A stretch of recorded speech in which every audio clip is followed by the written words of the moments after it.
The first memory I have of feeling invisible is from when I was 9 years old.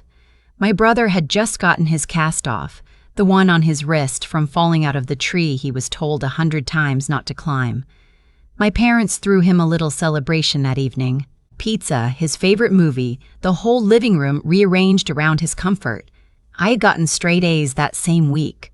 My report card sat on the kitchen counter for 3 days before anyone picked it up. That was just how it was in our house.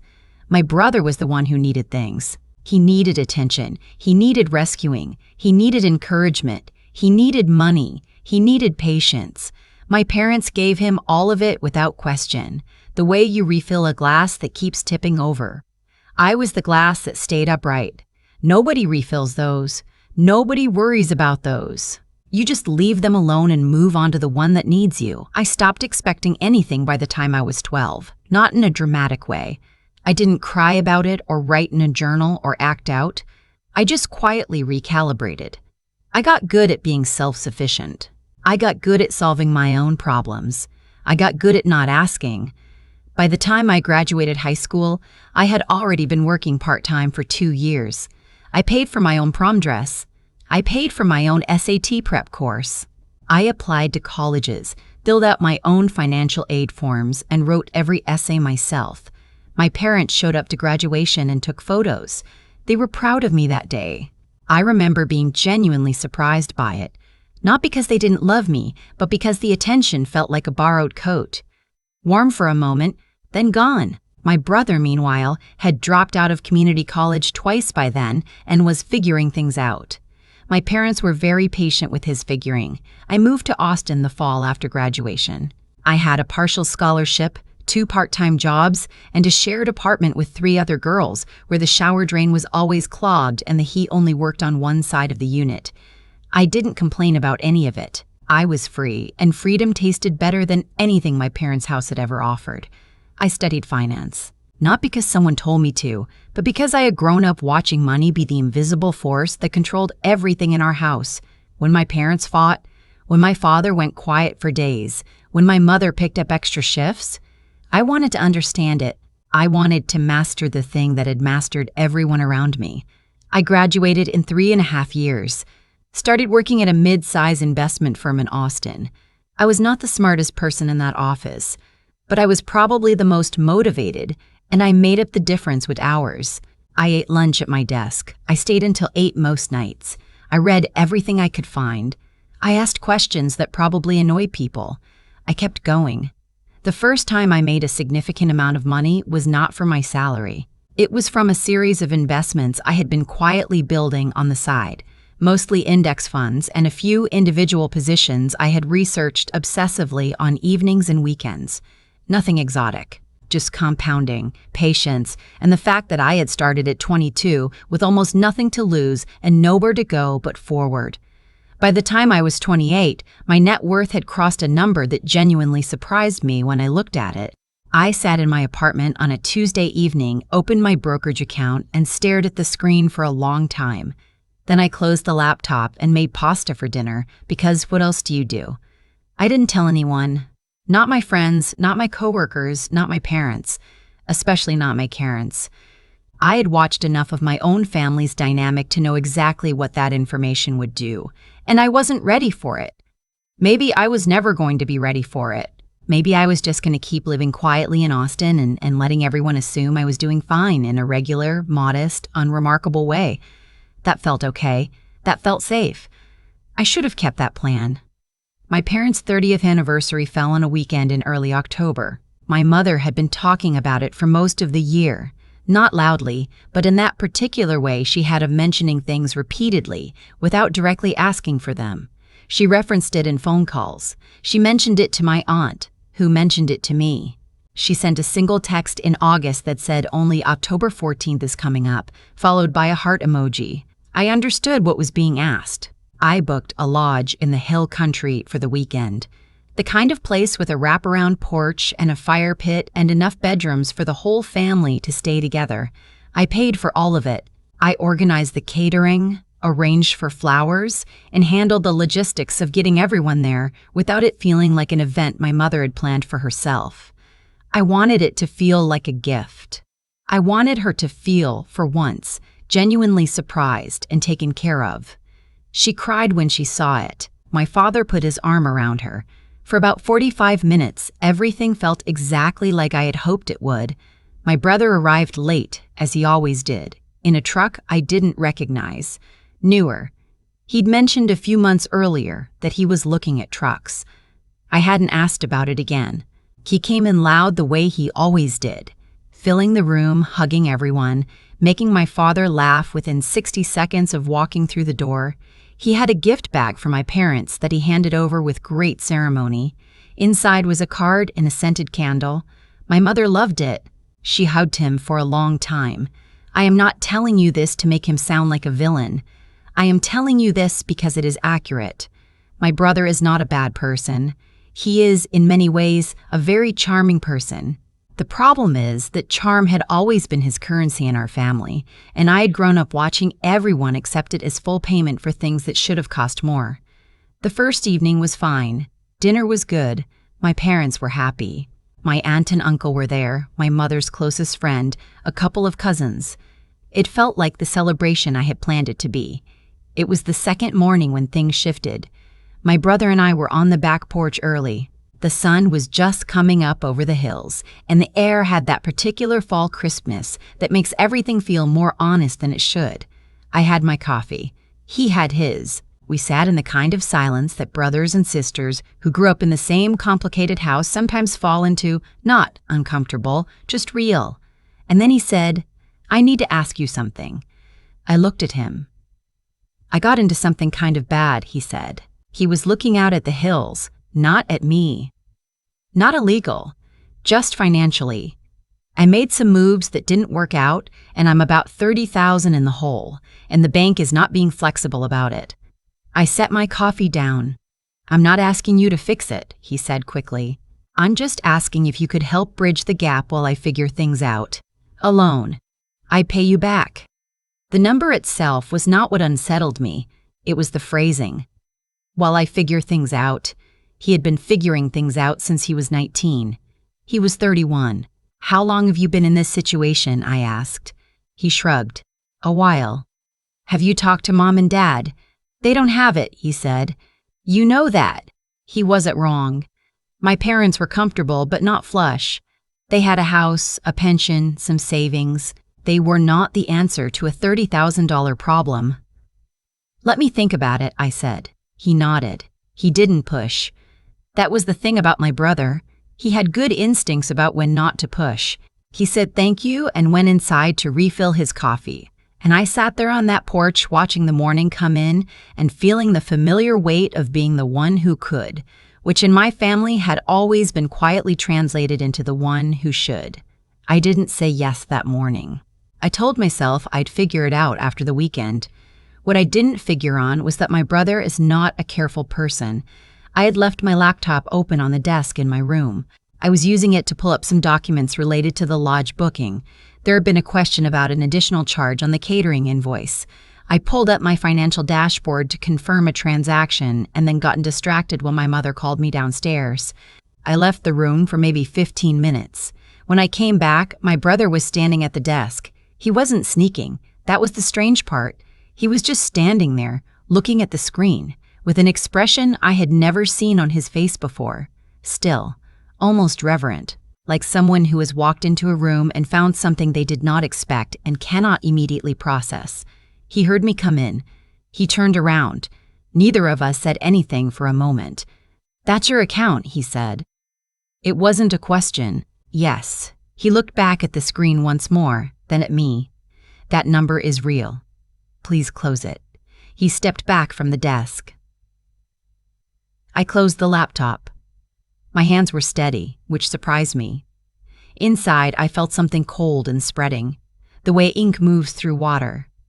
"How long?" he asked. "That's not a conversation I want to have right now." "How long have you had that kind of—" I said not right now. He left the room. I sat on the edge of the bed and stared at the closed laptop for a long time. I thought about all the ways this could go.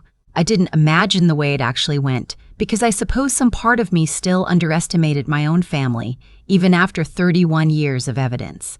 My brother said something to my cousin said something to my aunt.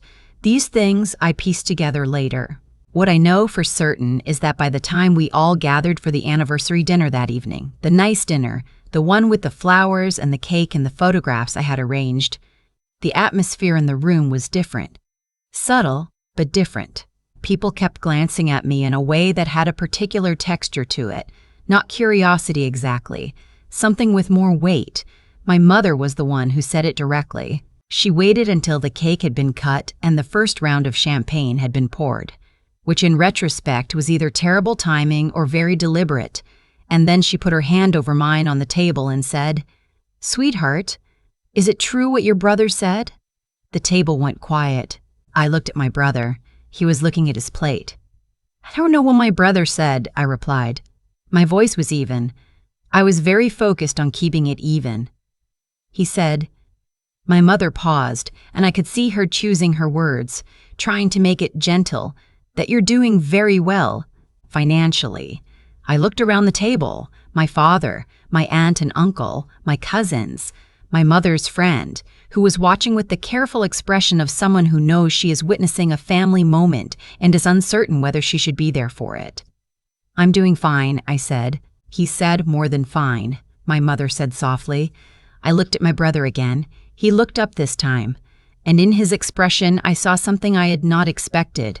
Not malice, not calculation, but something almost like relief, like he had been carrying something heavy and had found a way to set it down, like this was, in his mind, actually helping something, solving something.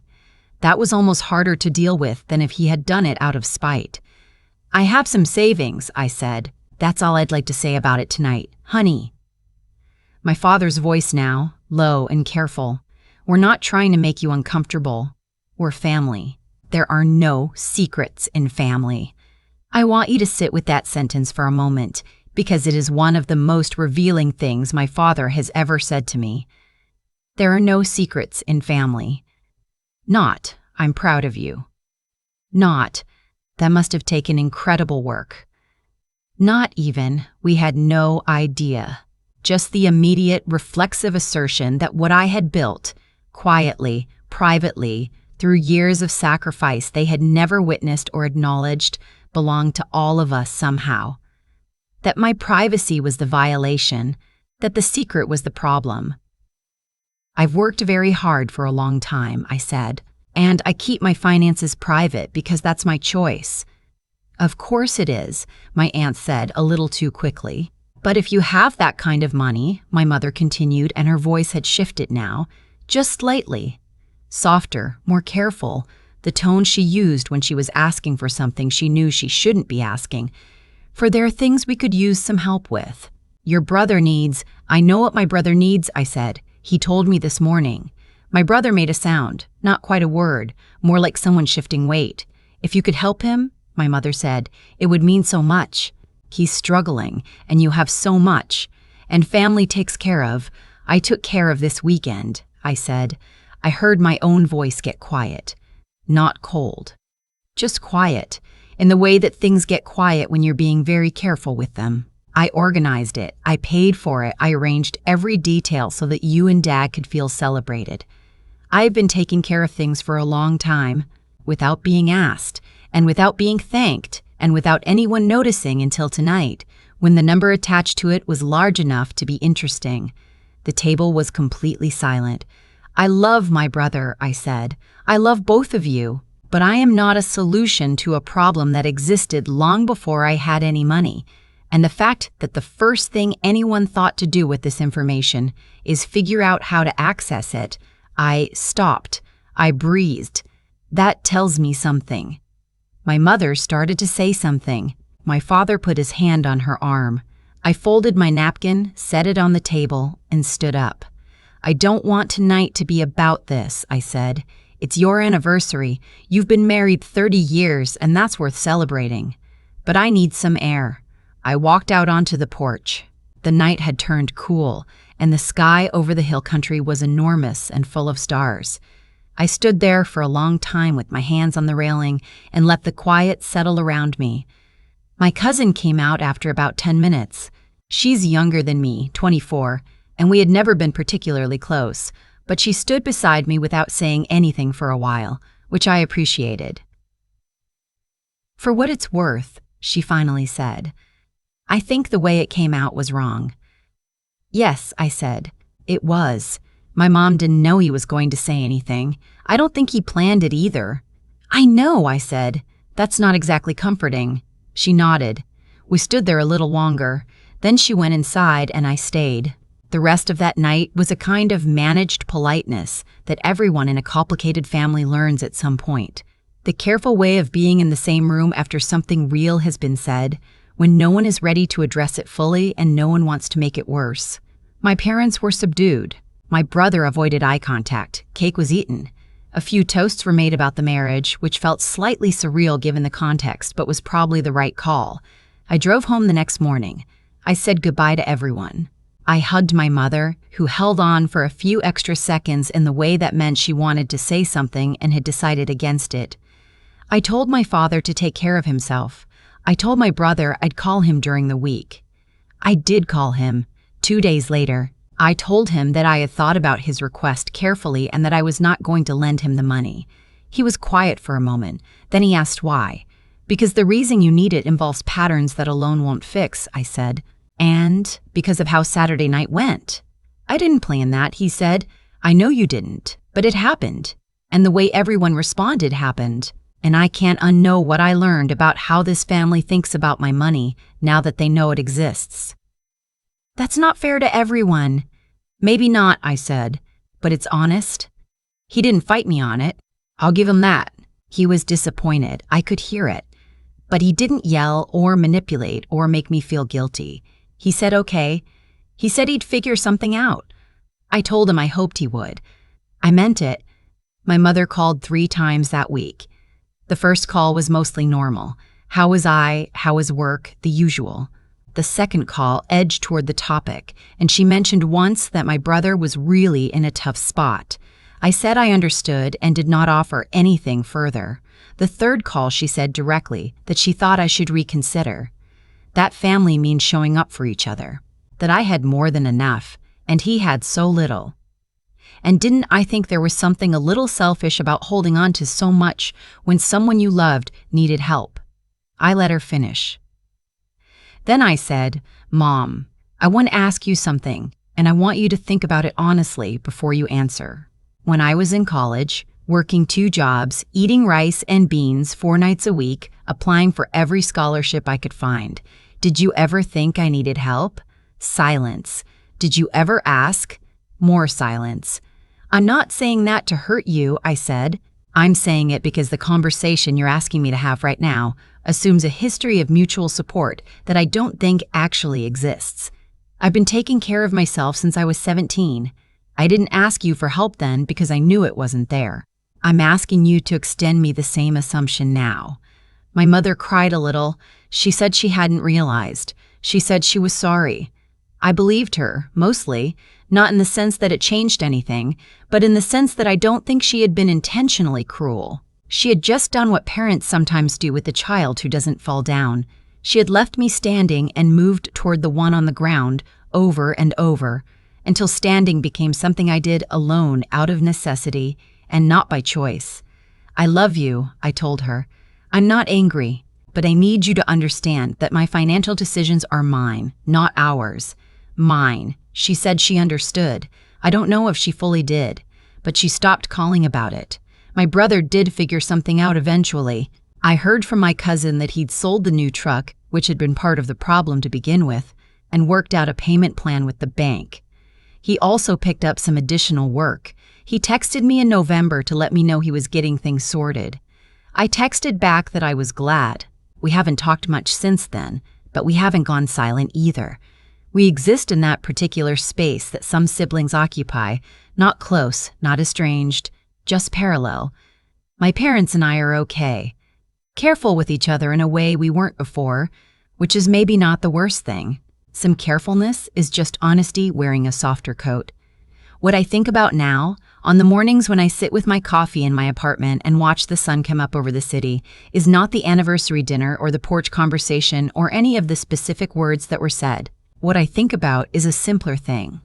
All those years of standing upright, of being the glass that didn't tip, of solving my own problems in the dark while everyone's attention flowed toward the louder need in the room.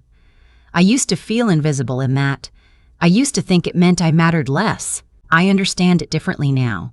The discipline it took to stay upright, to solve things quietly, to keep going without applause, that was not a consolation prize. That was the work.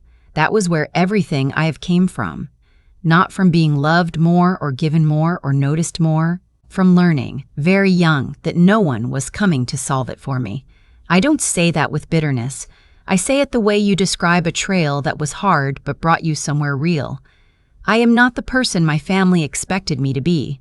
I am not the person anyone in that house imagined when they looked at the quiet girl who got straight A's and didn't ask for much. I became someone else entirely, in the spaces they weren't watching. And that person, the one who built something in the quiet, who learned to multiply patience into something lasting, she is not available for redistribution. She worked too hard to get here. And she is, finally, exactly where she wants to be.